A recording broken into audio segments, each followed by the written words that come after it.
오늘 말씀은 구약의 시편 85편입니다. 시편 85편 1절부터 13절까지의 말씀을 같이 찾겠습니다. 구약 성경 865면에 있는 시편 85편 1절부터 마지막 13절까지의 본문인데요. 교독해서 한 절씩 읽겠습니다. 여호와여, 주께서 주의 땅에 은혜를 베푸사 야곱의 포로된 자들이 돌아오게 하셨으며 주의 백성의 죄악을 사하시고 그들의 모든 죄를 덮으셨나이다. 주의 모든 분노를 거두시며 주의 진노를 돌이키셨나이다. 우리 구원의 하나님이여, 우리를 돌이키시고 우리에게 행하신 주의 분노를 거두소서. 주께서 우리에게 영원히 노하시며 대대에 진노하시겠나이까. 주께서 우리를 다시 살리사 주의 백성이 주를 기뻐하러 가지 아니하시겠나이까. 여호와여, 주의 인자하심을 우리에게 보이시며 주의 구원은 우리에게 주소서. 내가 하나님 여호와께서 하신 말씀을 들으니 무릇 그의 백성 그의 성도들에게 평안을 말씀하실 것이다. 그들은 다시 그리스도대로 돌아가기 바랄지어다. 진실로 그의 구원이 그를 경외하는 자에게 가까우니 영광이 우리의 땅에 머무르리이다. 인내와 진리가 같이 만나고 의와 화평이 서로 맞추어서니라. 진리는 땅에서 솟아나고 의는 하늘에서 굽어오도다. 여호와께서 좋은 것을 주시리니 우리 땅이 그 산물을 내리라. 같이 읽겠습니다. 의가 주의 앞에 앞서가며 주의 길을 닦으리로다. 아멘. 네, 할렐루야. 아멘. 오늘 우리 삶에 필요한 은혜로 하나님 함께 하실 줄 믿습니다. 아멘. 방금 읽은 시편 85편은 어제 살펴보셨던 79편과 조금 상황이 다릅니다. 어제 말씀 기억나십니까? 79편의 배경은, 상황은 포로로 끌려간 상황이었던 것이죠. 포로로 잡혀간 상황 가운데서 하나님의 도우심을 구하고 건지심을, 회복시키심을 이렇게 노래했던, 간구했던 찬양이라면 85편은 포로 생활 가운데서 다시 돌아온 후에, 포로 생활 가운데 다시 약속의 땅을 회복한 후에 예루살렘으로 돌아와 하나님을 찬양하고 노래하는 그런 시편입니다.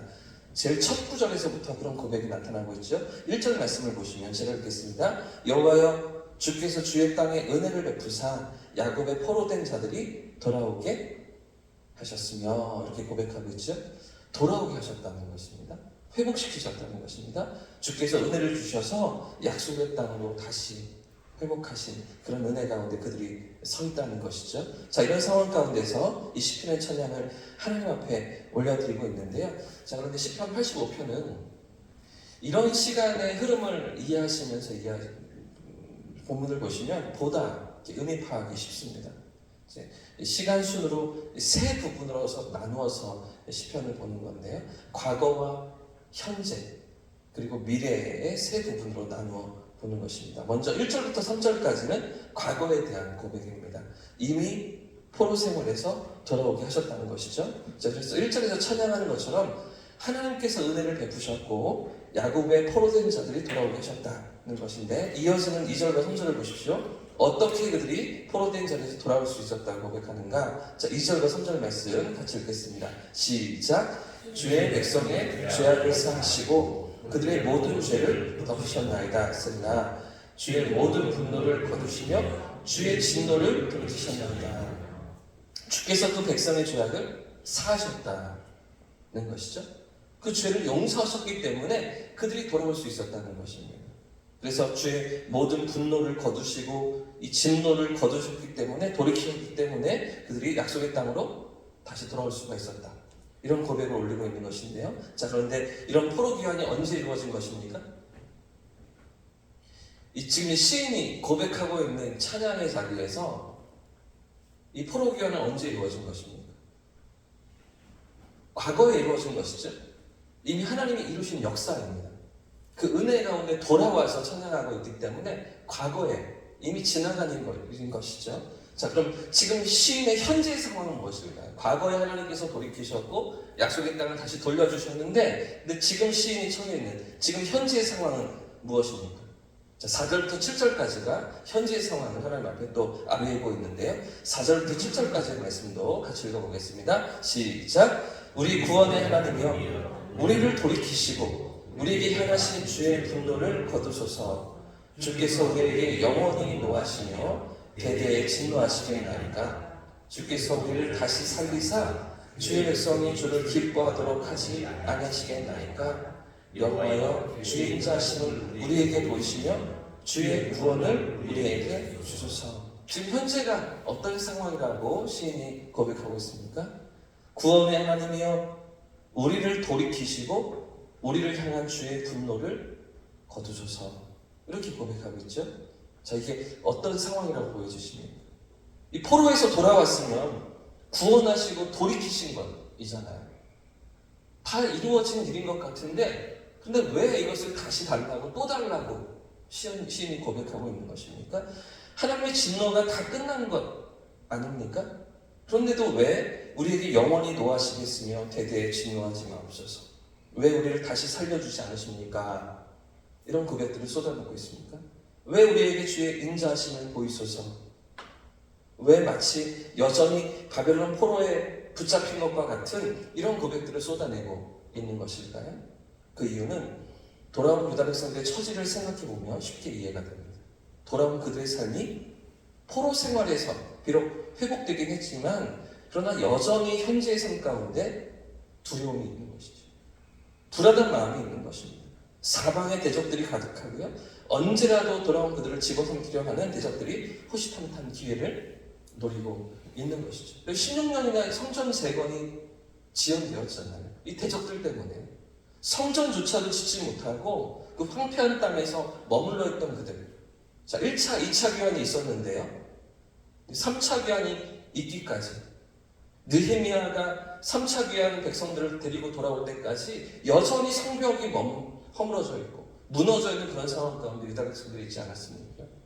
그 소수의 백성들, 돌아온 몇몇 명 되지 않은 그런 백성들이 여전히 두려움과 불안함 가운데 살아가던 그런 처지에 있던 것이죠. 그렇기 때문에 에스라서나 느헤미야서와 같은 성경을 보시면 포로에서 돌아와 성전을 건축하고 성벽을 재건할 때 계속해서 대적들의 원수들의 공격들이 있었던 것을 우리가 보게 됩니다. 산발라, 도비야, 게셈 같은 그런 사마리아 사람들이 원수들이 암몬과 모압 자손들이 끊임없이 계속해서 틈을 노리며 어떻게 해서든지 그들을 무너뜨리려고 하는 공격들이 있던 것이죠. 돌아온 백성들은 연약하고 무기 하나 갖추지 못했는데 언제 어디서 공격할지 모르는 그런 대적들이 사방에 깔려 있던 것입니다. 그러니 돌아온 유다 백성들이 완전한 샬롬이 아닌 것이죠. 완전한 평안이 아닌 것입니다. 여전히 그 두려움 속에서 어쩌면 포로 생활에서 회복되었음에도 불구하고 여전히 하나님의 진노가 계속되는 것 같은 그런 짓누르는 아픔 속에 그들이 살아가고 있던 것이죠. 그래서 주의 구원을 이루어 달라고, 완전한 주님의 구원을 이루어 달라고 간구하며 우리를 돌이켜 달라고 하나님 앞에 간구하며 기도하며 나아가는 것이죠. 자, 그런데 이런 간구와 함께 이 시인의 고백이 어디에까지 나아갈까요? 자, 과거와 현재의 상황과 이제 미래에 대한 소망으로 나아갑니다. 10절부터 13절입니다. 같이 한번 읽어보겠습니다. 시작. 인애와 진리가 같이 만나고 의와 화평이 서로 입맞추었으며 진리는 땅에서 솟아나고 의는 하늘에서 굽어오도다. 여호와께서 좋은 것을 주시리니 우리 땅이 그 산물을 내리로다. 의가 주의 앞에 앞서가며 주의 일을 닦으리로다. 여호와께서 좋은 것을 주시리니 미래잖아요, 그렇죠? 우리 땅에 그 산물을 낼 것이다, 미래이죠. 마지막 절도요. 주의 길을 닦을 것이다 라고 미래에 대한 소망을 나타내고 있는 것입니다. 인애와 진리가 함께 만나고 정의와 평화가 입을 맞추는 그런 나라. 진리가 땅에서 솟아나고 정의가 하늘에서 내려다보며 여호와께서 좋은 것을 주시고 땅에서 열매를 거두게 하시는 그런 행복한 나라, 그런 영광스러운 미래를 이 시인이 바라보고 있는 것입니다. 무슨 이야기입니까? 현실이 비록 여전히 가시밭길입니다. 아픔 가운데 있습니다. 여전히 해결되지 않는 문제들이 산더미인 것 같은 그런 처지에 있었겠죠. 생각해 보십시오. 그 70년 동안 포로기를 지나고서 약속의 땅으로 돌아왔지만 땅은 다 황폐되어져 있고 성은 다 무너져 있고 어떻게 어디서부터 손을 대야 할지 모르는 그런 삶의 처지에서 돌아온 백성들이 살아가는데 그런 현실의 삶이 녹록지가 않았겠죠.